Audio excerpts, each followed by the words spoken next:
Ako nga ay nagulat at biglang huminto itong si Michael at rumampa sa gilid ng kalsada at siya ay bumaba. Nang aking sundan ay nakita ko nga, ayan, bibili lang daw siya ng ulam at murang-mura. Nang aking pagmasdan ay ang mga tilapia naman ay talagang puro buhay. At ang tanungin ko dun sa bata kung magkano ang kilo ay 50 lang.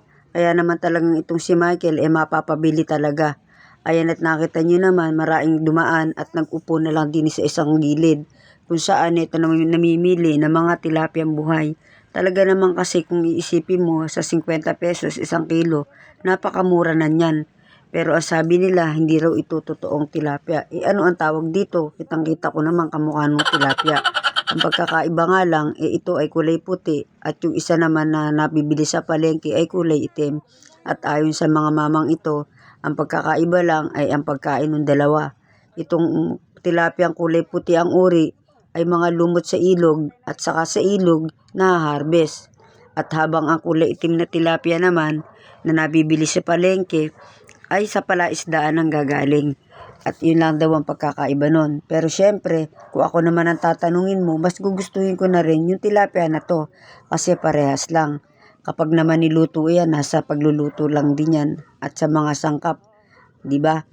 Ayan, at syempre bilang-bilang si Michael na mga coins na binali niya sa atin at yun na nga ang kanyang ibabayad.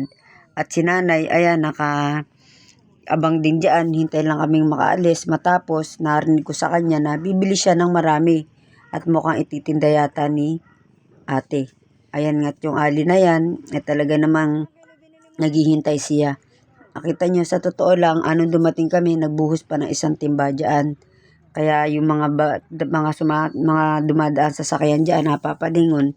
At tiyak, yung mga iba dyan, pag nakita yan, bibili ka talaga. Dahil sa totoo lang, halos buhay po talaga lahat. Buhay po talaga lahat. Ayan, para sigurado. Ayan si Michael at nagbabayad na at mukhang nakakuha pa ng karagdagan. Syempre, hindi naman yan papayag na bibili lang nang walang dagdag. At ayan, natapos na nga kami. Kami gogora na at ayan, at di pa rin natatapos tong mamang ito sa pagbibilang ng kanyang mga barya. Ayan nga, at syempre, biniling sa kanya na ilayo niya ang tilapia sa mga tubig kasi baka lumansa, nakakaya sa mga customer natin. Baka sabihin, bakit amoy malansa ang ating tubig o yung labas ng ating galon. Siyempre, ingat-ingat din. Diyan nga pala nakuha at hinuli ang tilapia na binebenta nila. Ayan, nakita nyo naman, tahimik na tahimik ang ilog dito sa amin, malinis at saka parang ang sarap dyan ding magbangka. Ayan, dyan nga pala kinuha yung isda na dinala ng mama kanina at binuhos dun sa gilid ng kalsada. Ayan, at maganda rin naman pasyalan dyan sa mga magtatambay-tambay. Yung pinakadiki naman diyan, may mga upuan. Kaya naman dire-diretso kami at saka ibiyabiyahe na. Paano, mga Mars, mga Pars, mga ka-business at mga katubig. At syempre, hindi pa uhuli ang ating mga katropa dyan sa mga gilid-gilid.